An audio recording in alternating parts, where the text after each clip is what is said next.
Oh, nous avons gagné! Merci à toutes et tous, c'est une victoire syndicale.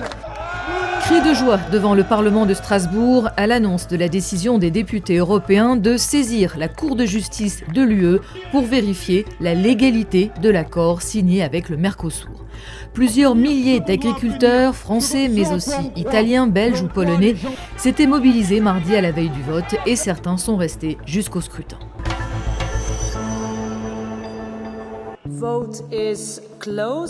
Le vote a été serré et inhabituel puisque les eurodéputés n'ont pas voté en fonction de leur groupe politique, mais en fonction avant tout de leur intérêt national.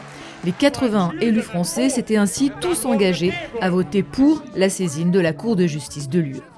La victoire est d'autant plus belle pour les adversaires de l'accord que le contexte mondial ne joue guère en leur faveur. Les partisans de l'accord vont en effet son côté anti-Trump en insistant sur le besoin urgent d'ouvrir de nouveaux débouchés commerciaux pour l'UE face aux menaces américaines de surtaxe. En théorie, ce vote pourrait retarder d'1 an et demi la ratification par le Parlement européen et donc l'entrée en vigueur de l'accord signé le 17 janvier au Paraguay entre l'Union européenne et 4 pays sud-américains, Brésil, Argentine, Uruguay et Paraguay, qui forment ce qu'on appelle le Mercosur, le marché commun du Sud. Pourquoi en théorie ? Parce que la Commission européenne a la possibilité de passer outre.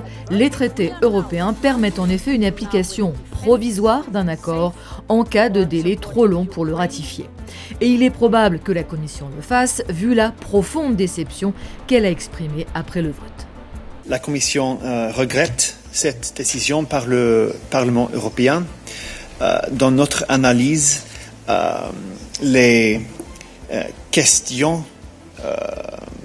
posées par le Parlement dans cette motion ne sont pas justifiées. Ce vote, c'est un nouveau revers pour Ursula von der Leyen, présidente de la Commission européenne, après le report de la signature en décembre en raison de l'hostilité du monde agricole, notamment en France. L'accord UE-Mercosur prévoit la suppression de la majorité des droits de douane entre ces deux blocs, ce qui créerait l'une des plus grandes zones de libre-échange au monde avec plus de 700 millions de consommateurs. Objectif, favoriser les exportations européennes de voitures, alcool, huile ou fromage et dans l'autre sens, faciliter l'entrée en Europe de viande, sucre, riz, miel ou soja sud-américain. L'accord est défendu par une majorité d'États membres de l'UE, dont l'Allemagne et l'Espagne. L'Allemagne parce qu'elle espère écouler plus de voitures alors que ses constructeurs automobiles sont en difficulté. Et l'Espagne parce qu'elle espère exporter plus de vin et d'huile d'olive.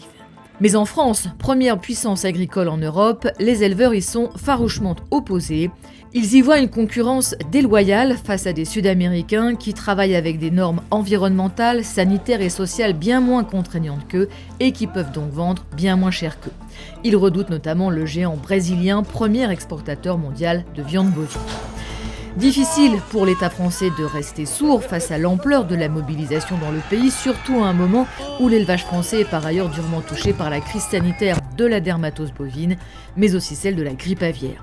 La France n'a donc pas signé cet accord, mais elle s'est retrouvée trop seule pour pouvoir former une minorité de blocage.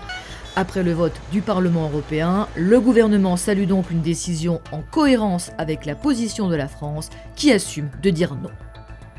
Même si la Commission décide de l'appliquer provisoirement, ça ne veut pas dire que l'accord continuera ensuite de s'appliquer tel quel. En effet, si au final l'avis de la Cour de justice de l'UE est négatif, l'accord devra être modifié avant d'être ratifié.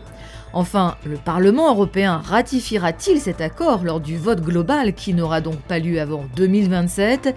Beaucoup de choses peuvent évidemment se passer d'ici là, mais le scrutin de ce mercredi donne un premier aperçu de l'équilibre des forces à Strasbourg.